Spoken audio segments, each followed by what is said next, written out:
Morning, everybody. Thank you guys for joining us. This is the Biden for President and Texas Democratic Party press conference on choosing our country over our party, featuring current and former Texas Republicans. This is one of the biggest things that we'll do. This election isn't about whether you're a Democrat or a Republican. This election is about doing what's right over what's wrong, and Joe Biden is the next president of the United States. So the way that this is going to work is that I'm about to pass it off to our amazing Biden senior advisor and 2018 lieutenant governor nominee, Mike Collier. For all the press on this call, if you have a question, what you're going to do is you're going to type it into the chat box here. We'll get to the questions on a first come, first served basis. That's only going to be after all of the speakers give their points and say why they are supporting Joe Biden. Again, to ask a question, you're going to type it into the chat box, and we will get to those questions on a first come, first served basis. With that being said, I would like to pass this over now to Mike Collier, our amazing Biden senior advisor and the secret weapon to turning Texas. Mike? Well, thank you, Avi. I take issue with the word amazing, but I'll accept the title of senior advisor for Texas. And I'm delighted to be participating in this. We've got a wonderful panel. It's a very, very important topic of conversation. You know, I spend my day in the company of Texas businessmen. I do merger and acquisition work, senior executives. I have just as many Republican friends as Democrat friends. And whereas I'm a Democrat and we all know who I'm going to vote for, millions of Republicans are also going to vote for Joe Biden. As a former Republican myself, I obviously welcome that. For many of us, this is really not a question of Democrat versus Republican. This is really a question of who should be our commander in chief. And in my opinion, as Joe Biden put it, it's really for the soul of the nation. And I really do believe that. That's why I joined his campaign in various capacities beginning in 2019. I've been working very, very hard to see him succeed. And he's just a good man. And what we're not going to hear any more from me today, because what we want to do is hear from our panelists, which I'm just delighted they can join us. And what I'll do is I'll provide a brief introduction, and I'll say to the panelists, if I leave something out, please be sure and fill it in. But we're just honored to be here with Congressman Steelman, former Congressman Steelman, Alan Steelman from Dallas, who when he was first elected to Congress, he was the youngest sitting congressman. He also was the Republican nominee for the U.S. Senate in 1972. So, Alan, thank you for joining us. We're also joined by Congressman Steve Bartlett. Not only was he a Republican in Congress for many years, but many folks also know him as the former mayor of Dallas. Steve, glad that you can join us. We're also joined by Jacob Monty, who, among other accomplishments, was on the Board of Regents of our beloved the University of Houston, and has founded a very large national law firm and served as a Trump advisor in the run-up to the 2016 election, and severed his relationship quite publicly before the election, and we'll hear about that. And then finally, a veteran Republican consultant, well known to folks here in Texas, Pierre Dubois. So again, thank you, gentlemen, for joining us. And I think the format really is just to have each go and say a few words in turn. And we'd love to hear your point of view. And then questions will come in from the press, and then we'll handle those questions as they come. So Congressman Steelman, why don't we start with you? Okay, Mike, thanks very much. Just one minor correction. I was a Republican nominee for the U.S. Senate in 1976. After 2 terms in the House, and that's important because that's the last year a Democrat carried the state of Texas, Jimmy Carter. So I lost to Lloyd Bentsen that year, as did President Ford. And it's important because I've got an anecdote about Joe Biden, which I will share in a few moments. So yes, it is country over party. And for we Republicans of the party of Lincoln, founded on the most noble principles of all, abolishing slavery, preserving the Union, and a leader at the time whose governing style was unify the country, enough confidence in his own leadership to recruit a team of rivals, that is, as it was described by Doris Kearns Gilbert in her book, both Republicans and Democrats, in order to help unify. And in his first inaugural calling upon the better angels of our nature to heal the most divisive time in our history. So we segue now to the current incumbent, and it is hard to exaggerate the damage that has been done to the party of Lincoln by the current incumbent. Character, his governing style, the way he's managed this black swan event that we're still going through, the COVID, I think are all reasons why it is country over party and why it is critical to elect Joe Biden. And I will elaborate on, it's not only a referendum on Donald Trump, by the way, it is an opportunity to elect someone whose character, whose governing style. Let me just tell my Joe anecdote for a moment, because I think it illustrates governing style and character. So 1972, he and I are the same age, by the way. We're both elected as 30 years old. He, a Democrat to the U.S. Senate from Delaware, me, a Republican from Texas to the U.S. House. Now, most of you know U.S. senators look upon House members as a lower form of life, and especially those from the other party. But my phone rings. We had been in office maybe 2 or 3 months. This would be early 73. And of course, he had been in the press a lot because of the tragic accident that his wife and kids had been in. And so I knew who he was. He said, "Hey, I've been reading a lot about you. Even though we're different parties, let's have lunch." I said, "Well, sure." Now, I assumed he would want me to come over to the Senate side, given the fact that, as I said, they look upon House members as lower forms of life. No, I'll come over. So he comes over. We have lunch in the House dining room.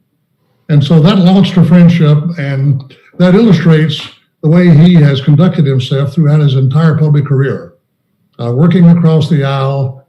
And it is hard to find any Republican who's held office during his time who, except during the middle of a campaign, will say negative things about him.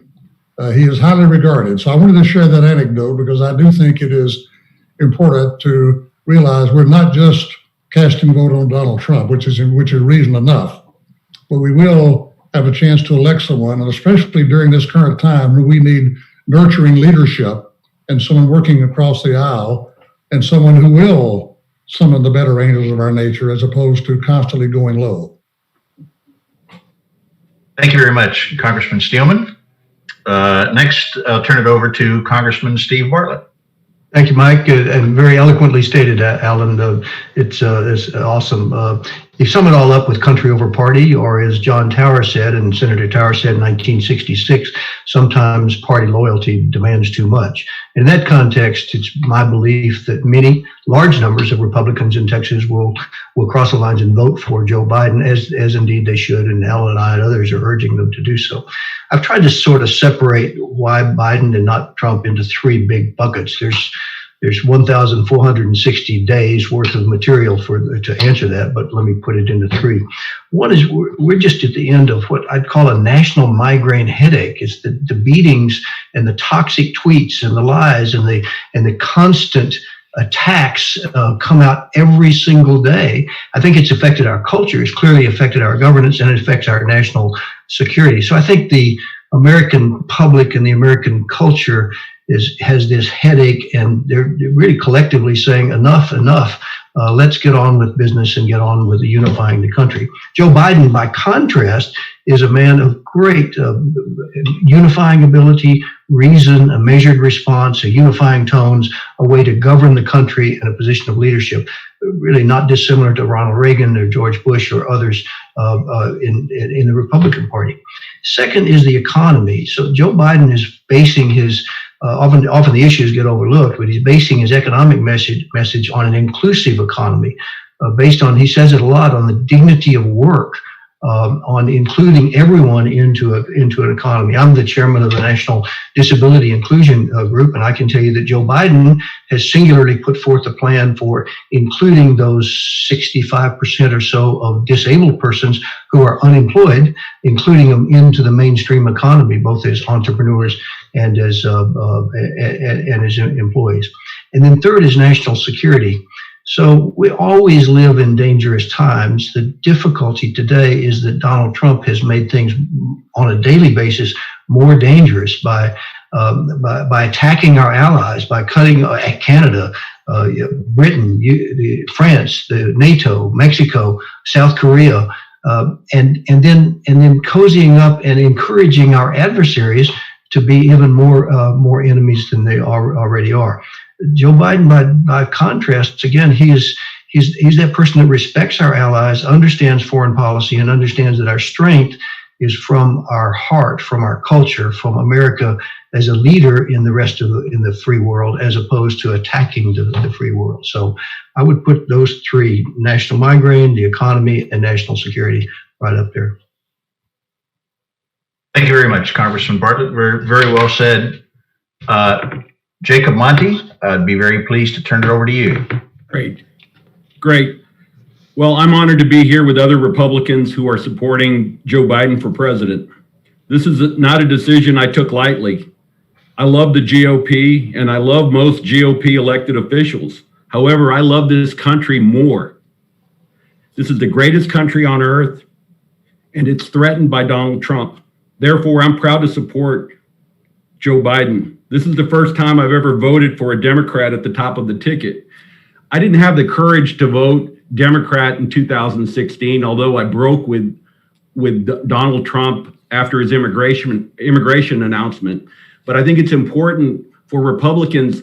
It's not enough to just sound off against the president. We actually need to vote for Joe Biden. The consequences of staying silent are just too great. I repeat, I'm not becoming a Democrat. I'll gladly put on the GOP jersey on November the 4th. But until then, it's important that we unite for the sake of our country. I've not changed my philosophy. I've just determined that Donald Trump is an existential threat to America and a threat to the GOP. There are minor differences between Joe Biden and myself, but they're tiny compared to the stark differences between me and President Trump. The last 3.5 years, we've seen Donald Trump repudiate important GOP values like defending the military, respecting the rule of law, and modeling common decency. For these reasons, I'm supporting Joe Biden. Again, I'm urging all Republicans in Texas, don't abandon your values, just abandon Trump at the top of the ticket. Vote for Joe Biden. This party, our party, will survive without Donald Trump. We'll be better than ever before, but first we must eradicate the virus that is Trump from our country and from our party. I urge you to vote early and repudiate Donald Trump. Folks, there's light at in this darkness. I'm heartened to see many real Republicans already start to distance themselves from the president. We heard Senator Ben Sasse and even our Senator Cornyn say some things. But saying's not enough, folks. You need to send a strong message. Voting against Trump is important. Talk is cheap. Vote Biden to send a message. Let me just say also that for the last 25 years, I've worked hard to bring Latinos into the Republican Party. I helped President Bush get 45% of the Latino vote in 2004. During this time, I put my money and my time into growing our Latino GOP voters. I've worked with Governors Bush, Perry, and Abbott to welcome and grow Latinos into the party. All of that changed when Donald Trump descended from the escalator and called us rapists and murderers. In 2016, Trump's Latino numbers were pitiful. They're only going to get worse in 2020. Latinos have rejected Trump, and they'll continue to reject him because he insults us. He insults those who served in the military, like so many Latinos did, including my father. He's lied to dreamers and canceled DACA. These are just two of the reasons that Latinos will reject Donald Trump. With Trump gone, we'll be able to get Latinos back into the Republican Party, but we can't do that until he's gone. The party's not more important than the country. Please vote for Joe Biden. I can't hear you. Wow. Thank you very much, Jacob. Pierre, over to you. Well, I wanted to thank the Texas Democratic Party for organizing this. Thank you, Mike, for moderating, and thank you, Abby, for putting it all together. I think my support for Vice President Biden comes straight from this idea of country over party. At this point, it's quite clear how much damage President Trump has done and will do if given another 4 years.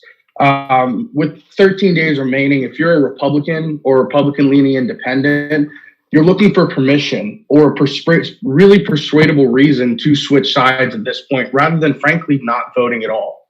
I think although Vice President Biden is a decent man, the competent government argument is the one that really we need to touch on the most over the next 13 days to persuade these Republican-leaning independents and Republicans.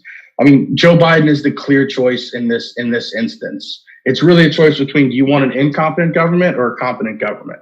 And I think that's the point that I'll be trying to touch on over these next 13 days. Thank you. Hey, Mike, could I just underline something, an important point that Jacob made, which is he mentioned putting on the uniform. We shouldn't vote for laundry, meaning Donald Trump was never a Republican.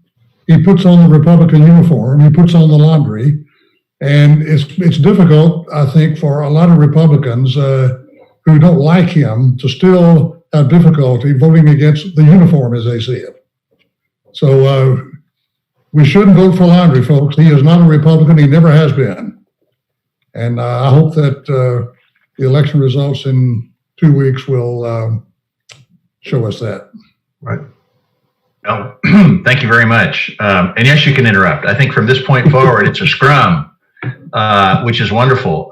So thank you all, panelists, for your remarks. I think the next step is, Avi, we're going to let you accumulate questions as they come in. If you're listening and you have questions, go to the chat feature. I'm going to ask the first question, Avi, if you'll indulge me. Avi will be looking at questions that come in.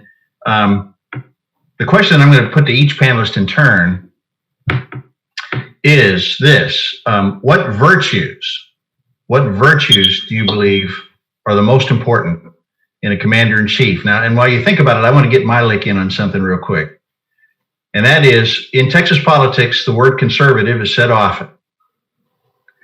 And George Will recently wrote a book, perhaps you've read it, Conservative Sensibilities. And he said, what does it mean to be conservative? He said, in the first instance, we must conserve our founding principles. Primary among them is the separation of powers and the fact that our founders understood tyranny better than we do. And they knew that we had to have a powerful Congress as a check against a powerful president. Donald Trump has not preserved that political norm. He's not preserved the letter of the Constitution, the spirit of the Constitution, or that political norm. He has run roughshod over Congress, and that is a clear and present danger. And so when I think about the first and foremost virtue of a president is to recognize that it is conservative to preserve the Constitution and to preserve the political norms that allow us to stay free. And I can talk about that all day long. So that's just, for whatever it's worth, that's the world according to Mike Collier. But let's go back in the same order. Avi, you'll be gathering questions. Yes, we have quite same order. What virtue, when you think of virtue, Congressman Steelman, in the presidency, what do you think? Well, I think character, first and foremost, is important, especially in the most highly elected office in the land. Steve and I did an op-ed piece for the Dallas Morning News recently, where we talked about character first. And obviously, we've had 4 years to observe in real time the character flaws of the incumbent. We also have the words of those who know him best. His older sister, who grew up with him, who was heard on a recorded interview saying he has no principles, none. He constantly lies. She alleges that she did his homework in high school.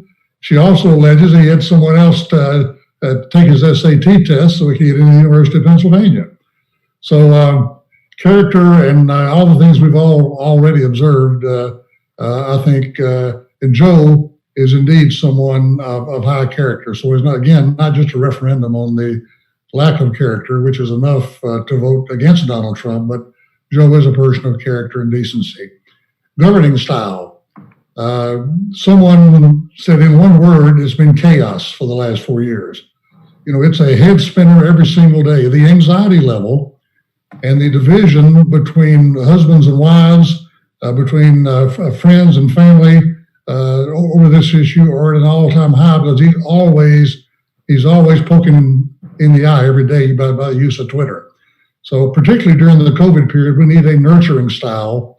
Teddy Roosevelt, another Republican who had noble principles, said, "Walk softly but carry a big stick."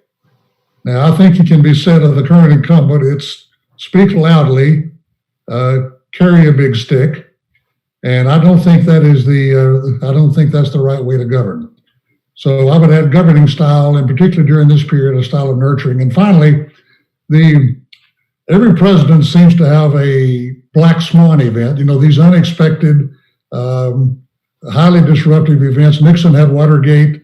Jimmy Carter had the Iranian hostage crisis. Ronald Reagan had Iran-Contra. Bill Clinton had the Monica Lewinsky scandal. George Bush had Katrina. And now the pandemic under Trump. And every president's going to have these, and how they respond to these is a real test of their leadership. We've lost right at 225,000 already, deaths far exceeding all the wars since World War II that we fought in. And yes, it did originate in China. That doesn't mean that it could not have been managed much better than the incompetence with which it has been managed. So the management of black swan events requires experienced leadership. Joe does bring that. Another reason I think to support him. Thank you, Congressman Steelman. Congressman Bartlett, what virtues do you Good think? answer. So I would focus on three virtues. One, Alan mentioned character. Character really matters both in a president and in a commander in chief. Same role, but two different sides of it. Character matters a lot because the rest of the world is a dangerous place, and the world wants to know, do we have a commander in chief of good character? The military folks closest to Donald Trump have abandoned him, but not just abandoned him, but are actively campaigning for Joe Biden and Bill McRaven or Jim Mattis, who said, the Secretary of Defense, who said Donald Trump is dangerous, and that's coming from the Secretary of Defense. He has no moral compass. Or Dan Coates, he does not know the difference between the truth and a lie. So those things are dangerous in a dangerous world. So character, number one. By contrast, Joe Biden has exceptional character in terms of understanding the issues and moving forward on the right thing to do. Consistency is the second one. So in commander-in-chief and national security, your allies and your adversaries need to be able to predict where you are and where you're going and identify the goals here and then move towards those goals. Joe Biden has done that for 40 years. Donald Trump, by contrast, changes his strategy daily, sometimes intra-daily. And then third is good judgment. You gather all the facts, you identify what needs to be done, and you identify the options. George Bush with the Iraq invasion of Kuwait, George Herbert Walker Bush gathered the facts, talked to the allies, and then came up with a plan. So character, consistency, and good judgment. Thank you very much. Mr. Monty? I think the number one job as a commander-in-chief is to defend the military, not at a rally, but defend the military. Don't talk to them and don't call them suckers and losers. My dad, who served in the Air Force, was not a sucker and not a loser. He volunteered. The other thing is you need to call out the Russia bounties. He's never bothered to address that. Why? Why won't he take on Putin? I find that very disgusting. I think Texans should find it very disgusting, and Latinos in particular. We love the military, and we're disgusted by his refusal to defend the military. And you defend the military not at a rally. You defend it every day in what you do, and by sticking up for the military. Thank you very much. Pierre? Well, Mike, I want to thank you for asking us about the virtue of a presidency, because I think that, as we touch on how bad Donald Trump is for this country, I think we really need to ask ourselves how good Biden will be. And this idea of Vice President Biden's decency and empathy is something that I think is really sellable. I mean, he's dealt with unimaginable loss, from the loss of his wife and daughter in a car accident within the first year as a U.S. Senator to the loss of his son. And the empathy and the decency that he shows on a daily basis is in stark contrast to our current president. Thank you very much. Well, that's really good stuff, gentlemen.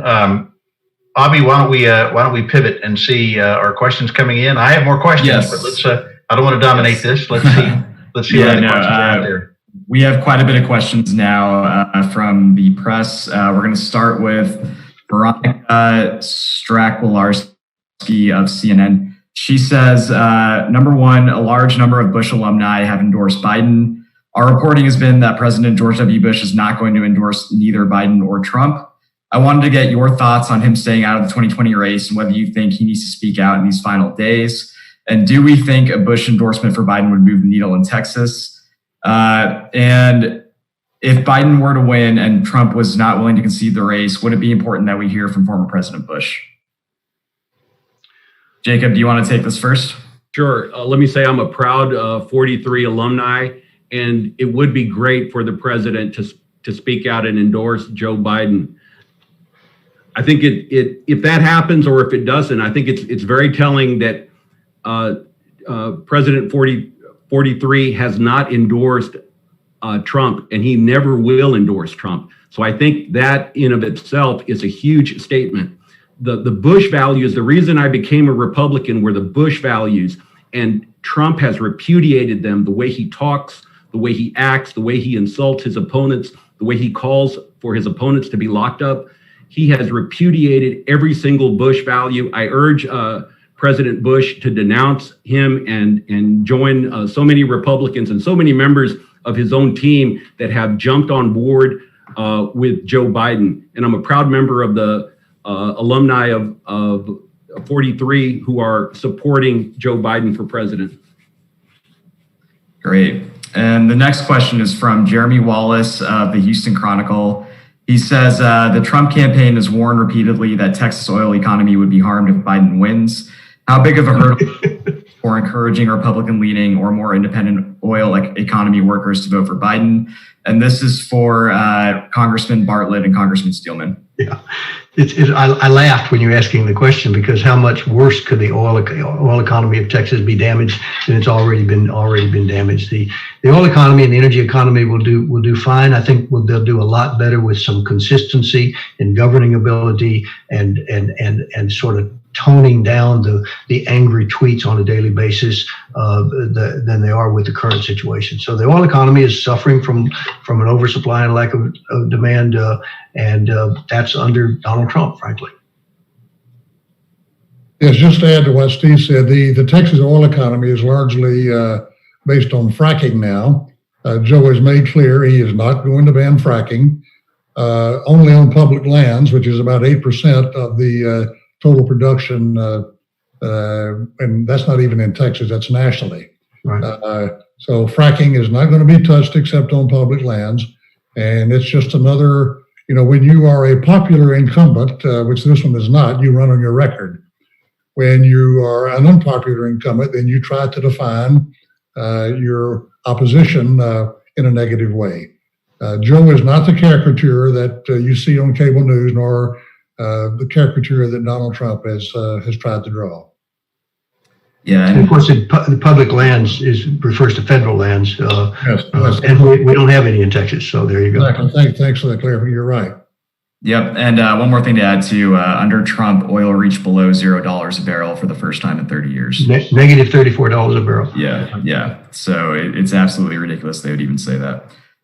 Question for any one on the panel here. This is from Jason Whitley of WFAA in Dallas. What kind of percentage of Texas Republicans do you think will vote for Joe Biden?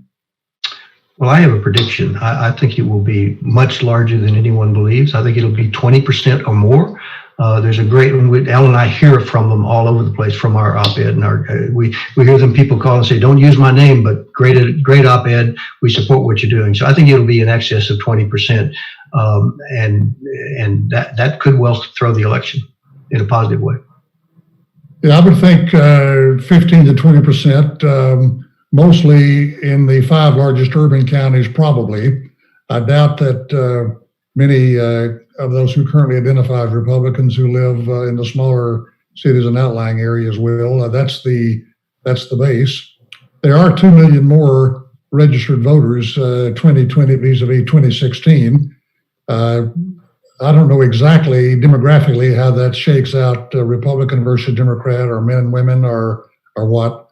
But I would agree with Steve, somewhere between 15 to 20%, and that certainly puts Texas in play. Whether it puts it over the top, as I mentioned earlier, 1976 was the last year it went Democratic. So we will stay tuned to see what happens. Well, Alan, there were, I live on a ranch road in Blanco County, and 4 miles leading up to my place has 7 Trump signs on fences of ranchers, but 5 Biden signs. And in 2016, there were 10 Trump signs and no Hillary signs. So things are shifting even in Blanco County, Texas. Oh, great. Jacob or Pierre, do you want to take that as well? Let me just say the media talked a lot about the silent Trump voter in 2016. There are silent Biden voters in 2020. I hear from them all the time. Fortunately, there's secret ballot elections, so no one knows how you vote. I think it's going to be at least 10% of Republicans that are going to reject Donald Trump and vote for Joe Biden. And just to piggyback off of Jacob, there are a lot of voters, 25 to 42, first-time voters who are not that involved in politics, who are just voting for Vice President Biden because of how much Donald Trump pisses them off. And I think that's another silent majority that we're going to see in this election. Great. Next question is from Ellie Dearman of the El Paso Times. This is for Jacob. She says, as a former Trump Hispanic advisor, what do you think the Biden campaign needs to do to appeal to Hispanic voters from both the Democratic and Republican parties? Well, thank you. The Biden campaign is doing everything they can. I think they need to keep hitting the message on how bad Trump has been for the military. They need to remind everyone about his broken promise to the Dreamers. He promised he would fix the Dreamer situation, and he canceled DACA. He is for positive law and order. Those are the messages that resonate with Latinos, and he will. Biden is going to win the Latino vote. The question is, we just need to win it by a big margin. We also need to get Latinos to go out and vote. Voting early is important, and I just encourage the campaign to keep doing what they're doing. But we need to get Latinos to vote. The sleeping giant has been awoken, and it's been awoken by Donald Trump. So thank you for that, Donald Trump. And you're going to see how Latinos reject you soundly in Texas and all over the country. 2 words: patriotism and family. That's the message to Hispanic votes, and Biden wins on both. Amen. Great. Next question is from Ali Villarreal of The Guardian. She says, what do you believe the incredible early voting turnout means for the general election here in Texas? As you guys know, we now have more votes in Texas in early vote than Donald Trump got in 2016 in Texas. And I think it could be the showing a wave or a tsunami style election that will sweep all in their path. I don't know, but it has been an astounding vote. In Blanco County, there were 600 people voted on the first day of early voting. And Blanco's a very small county. So it could be a wave coming. Great. Anybody else want to take it? I agree. A wave is certainly coming. And I'm also hearing from Republican donors who are telling me that they're worried they're not giving any more money, yet the campaign is hounding them for money. The Trump campaign's out of money now, and the donors are realizing that their money wasn't spent very wisely. And Republicans like me don't like their money being wasted like it was in the Trump campaign. So Trump campaign is hurting right now. This is a big wave, and it's going to be great for the country. I do think we need to run through the tape, though. I think the Republican Party in Texas has done an okay job in trying to register a bunch of voters over the last 2 years. So as much as I'm positive as well about those high early voting numbers, we don't know yet whether they're more Republicans or more Democrats. I really think we need to run through the tape over these last 13 days. It's true. We're not taking any votes for granted. Next question is from Robert Draper of the New York Times and Texas Monthly. He says, Trump's approval rating is hovering around 43%. 62 million people voted for him in 2016. You've all talked about character and governing style, but clearly there are tens of millions who embrace these aspects of the president. How do you assess the persistence of Trumpism even if Biden prevails? Well, the country is sharply divided, and Donald Trump has made it more divided and has sharpened the differences as opposed to being unified. And that's an issue that the American culture and American electorate has to deal with post Trump. My sense is there's probably 20% of the electorate that are sort of the angry right and the Trumpistas, if you will. But then also the Democratic Party has a great hidden problem that they haven't dealt with yet, and that is another 20% of the angry left of the electorate. So that leaves 60% somewhere in the centrist, a good governing style, but each party has to deal with their anger wings. And Republican Party can't do that until it's a post-Trump party.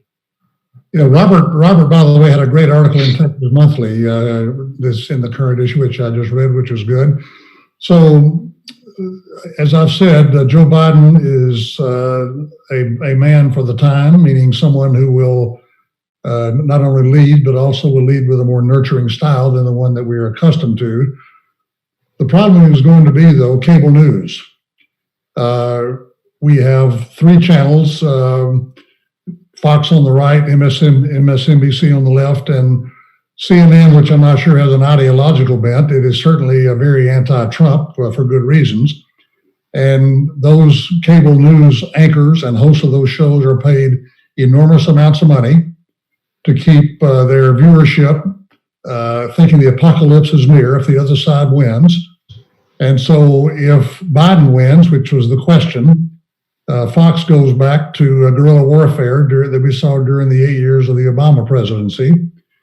And unfortunately, we have too many who have become lazy news readers who don't seek to have an informed opinion. They go in with a bias, which we all have, and it helps them to see someone on TV saying your bias is correct. I agree with you.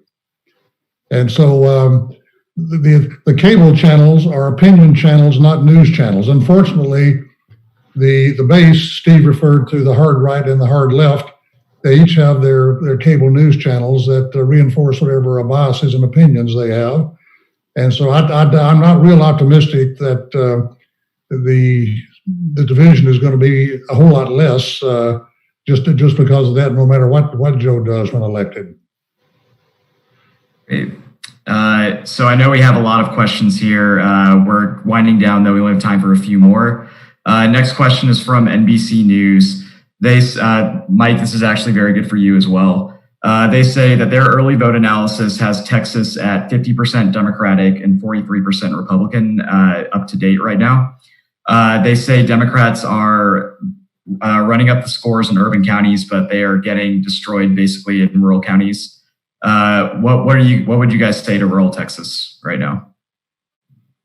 Well, I'm happy to take that on. You know, I have some experience running. I didn't win, but we did better in rural Texas, for example, than Beto did. He hates when I say that. He got more votes than I did, but I got more votes than him in 2/3 of the counties, rural counties. And what I've found in my campaigning around Texas is that in rural counties, Texans are not anywhere near as reflexively one party or the other as they're made out to be. They're very focused on issues and issue orientation. Healthcare is very much on people's minds. Joe's on the right side on that issue. The farmers and ranchers in Texas are getting hammered because of Trump's trade policy. They're aware of that Joe's in the right place on that issue. So even if it's just healthcare and farming and ranching and broadband, of course, Joe's got a very powerful message that the rural communities will respond to. So I'm really quite bullish on what's going to happen outside the big cities in Texas. Yeah, I mean, so am I. I think the rural vote is thinking about it. I think they'll vote their pocketbook. The trade policies have been a disaster. The NAFTA, there was a big scare on NAFTA that was almost a disaster, but we averted it. And then they'll also vote faith, a sense of decency and good judgment and family. So I think rural Texas anyway, is thinking about all those issues. They're not as easily stampeded one way or the other as perhaps the big cities. Maybe that's a reflection of where I live now. But so I think the rural vote is going to be surprisingly much more evenly divided than they were in 2016. Great. Anybody else want to take that? All right. And then this will be the last question. I know there are a lot more. This is for all of you. Senator Cornyn recently made comments that he tries to influence Trump privately, but he doesn't do it publicly. How do you feel about Senator Cornyn and down ballot Republicans?